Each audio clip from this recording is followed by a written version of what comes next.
finska.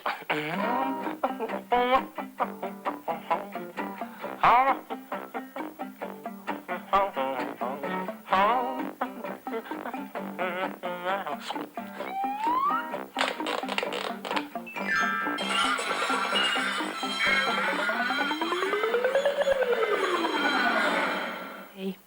Nu kommer det andra programmet som handlar om barnen i Angola. Efter det långa befrielsekriget håller folket nu på att bygga upp ett samhälle i fred. I Angola är barnen mycket viktiga. Många barn var med i kriget och nu deltar de i arbetet för att bygga upp landet. De vuxna brukar säga att Angolas framtid är barnen. Och det här programmet heter Angola är vårt land. Och först som vanligt så ska jag berätta lite på finska. Tänään näemme toisen Angolasta kertovan ohjelman.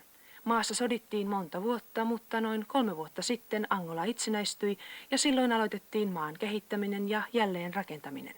Ja tähän työhön osallistuvat myös lapset. Ohjelmamme otsikkona on Angola on meidän maamme.